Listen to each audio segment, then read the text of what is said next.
shared appreciation mortgage, or SAMs. Shared appreciation mortgages. There we go. Let's write the full title up there for you.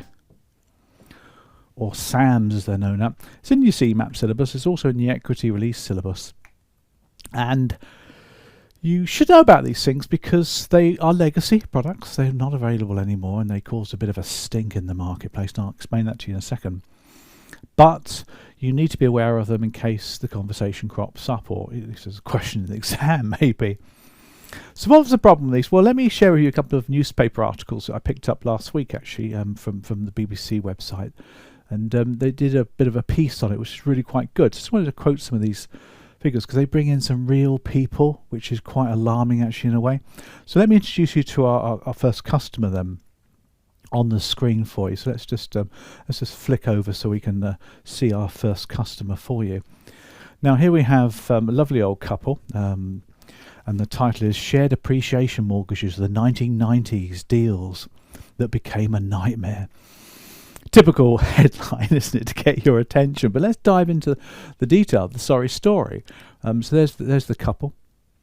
Let's zoom into the text there. You can just about see that. Here we got a couple of Ernie here who took out a SAM in 1998 with his partner. They lived in a property in Lincolnshire worth 85,000, and he wanted to borrow 21 grand, as you can see there, in order to finance some trips away and things. He had plenty of income, so it was not a big deal. Unfortunately, he died, very sad. And Barclays, who had the shared appreciation mortgage, they lent him the money, decided, they wanted their money when he sold the house. And they had the house valued and put up for sale. But Barclays gave them a redemption figure of 147,000. So you can see the horror and everything there. They only borrowed 21. But in a matter of 20 odd years, it had spiraled to 147,000. And that's the issue with SAMs, and I'll explain why in a second. So there's another photograph, which is a harrowing story.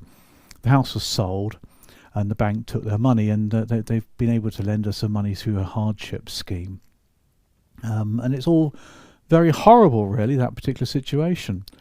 So what is a shared appreciation mortgage? The article then goes on to talk about it. It's quite a good outcome for you. Teacher Stern did this, a lawyer firm.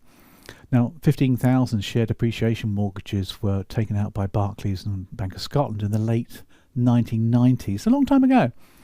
People had to be over 60, and the whole point was that people could release up to 25% of the value of their property.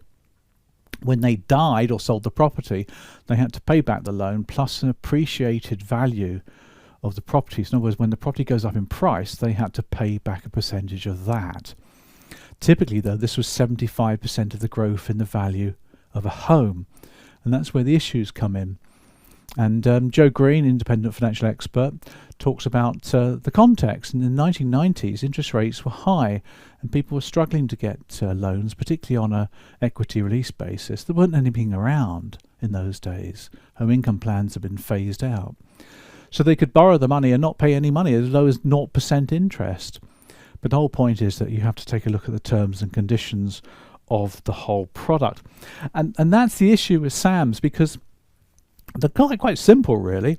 You borrow some money, up to 25% of the value of your property, and that needs to be paid back. It's an interest mortgage, effectively.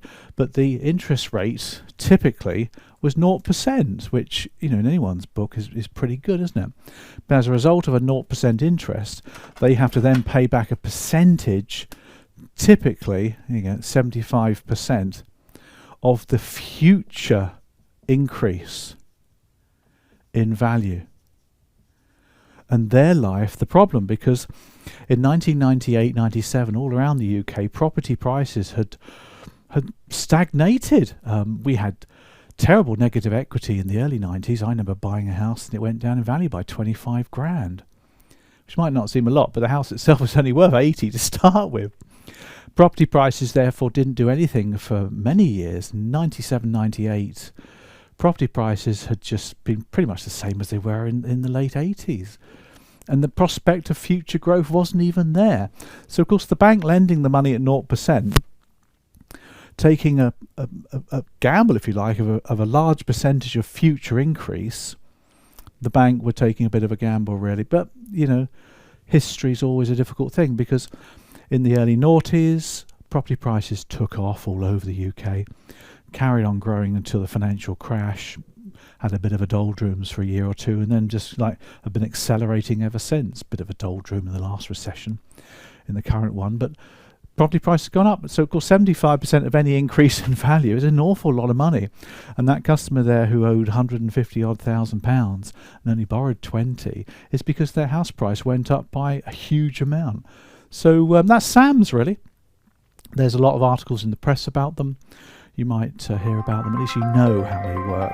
You're quite comfortable with them in a sense if you're going to be doing any exams. So let's finish off on that topic. Bye.